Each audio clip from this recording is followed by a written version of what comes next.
Afternoon dears, बात करते हैं आज गोल्ड के पोजीशन की। पहले हम अपनी कल की एनालाइज देख लेते हैं। कल हमने जब गोल्ड को एनालाइज किया तो 3024 के पास मूव कर रहा था और यहाँ पर मैंने आपको करीब जो है वो दो एरिया दिए थे, ये सपोर्ट और ऊपर रेजिस्टेंस। यहाँ पर ही जो है वो मार्केट ने फैसला करना था। अगर तो इसको सेल होना होता, जैसे मैंने बताया था कि 3024 के नीचे अगर H1 का क्लोज लगता है तो ये दोबारा टेस्ट करेगा 30-32 को, और यहाँ से फिर जो है वो सेल होगा 3015 तक। और अगर तो ये 3032 से ऊपर H1 का तकरीबन अगर क्लोज लगा देता है तो ये दोबारा टेस्ट करेगा इसी एरिया को 3027 को, और यहाँ से जो है वो फर्स्ट टारगेट आपके पास होगा 3048 से 52 का।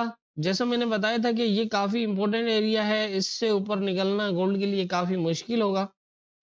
लेकिन जैसा कि जाहिर है अंदाजा अपनी जगह होता है और मार्केट की मूवमेंट अपनी जगह।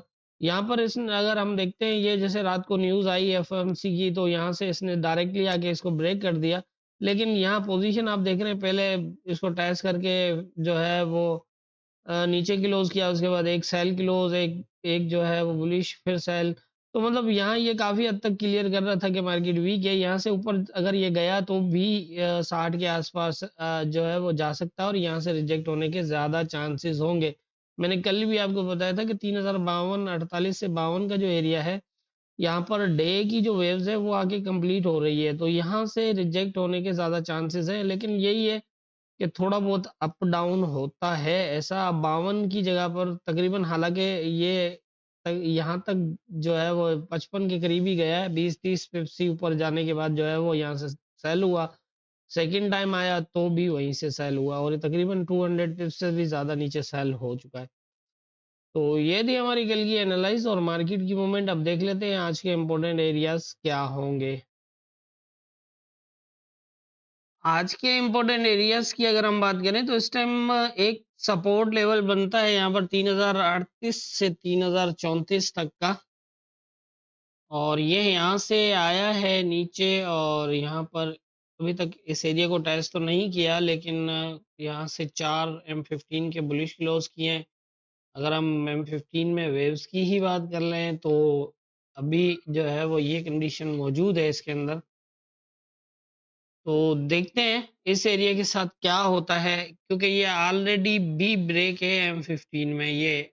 और ये देख रहे हैं आप, यही एरिया अप और डाउन ऑलरेडी ब्रेक भी है। अब देखना ये है कि ऊपर का जो ये लेवल था 3059 का, इसको इसने टच नहीं किया और 20 पिप्स नीचे से जो है वो नीचे आ गया। तो ये ऐसा तो खैर हो सकता है, इसको हम यही कह सकते हैं कि ये इसी एरिया को एज ए जो है वो रेजिस्टेंस ले रहा है, क्योंकि मार्केट अगर ज़्यादा वीक हो तो फिर 10-20 पिप्स जो है वो थोड़ा सा लेवल के पास से जो है वो रिजेक्ट भी हो सकता है। अब कंडीशन ये है कि सीधा सीधा हम इसको इसी तरह से लेते हैं। अगर तो ये एरिया ब्रेक करता है लेकिन नीचे ना निकले और दोबारा ये आप आके और यहाँ स्टे करने लग जाए तो फिर फर्स्ट टारगेट ये होगा, और यहाँ से अगर ये रिजेक्ट होता है तो फिर इस तरह की मूवमेंट हो सकती है। एक चीज ये हो सकती है, दूसरा ये है कि अगर ये इस एरिया को एज ए प्रॉपर सपोर्ट लेता है तो फिर जो है वो 51 से 52 तकरीबन ये एरिया है। अगर इसको ये ब्रेक कर देता है तो फिर ब्रेक करने के बाद ये दोबारा आएगा 45 के पास, 42 से 45, और यहाँ से होगा 59। इस एरिया से ज्यादा ऊपर अगर जो है इस एरिया से ऊपर बाइंग ना तो होल्ड करिएगा और ना ही यहाँ पर बाय जो है वो सूटेबल होगा कि आप यहाँ से बाय करें। अगर निकलता है तो वेट करें, क्योंकि इससे ऊपर जो है 3000 यहाँ से रिजेक्ट होना ही होना है। इन एरियाज में से रिजेक्ट, क्योंकि यहाँ से होना चाहिए था इसको। डे का जो है वो यहाँ पर एरिया फाइनल हो रहा है वेव्स का, तो लेकिन जाहिर है थोड़ा बहुत मार्केट और पोजीशन बना सकती है, तो पॉसिबल है कि इससे ऊपर अगर लेवल है तो 59 का है, जिसको अभी तक इसने टेस्ट नहीं किया लेकिन करीब जरूर जा चुका है, और 20 पिप का जो है वो फर्क रहा है, ज्यादा नहीं है।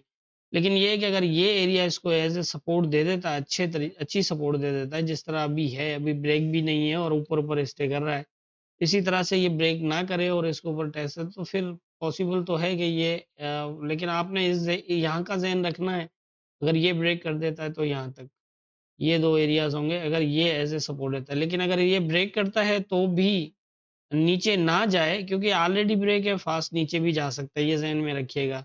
लेकिन ये है कि नीचे अगर ये इसका बॉटम तक आता है, क्लोज ना करे और ये ऊपर आ जाए दोबारा, यहाँ आके जो है वो कम से कम H1 का क्लोज करे, तो फिर कंफर्म होगा कि ये 51-52 से रिजेक्ट होगा और यहाँ से फिर 3028 से 24 के नीचे H1 का क्लोज लगता है, तो ये 34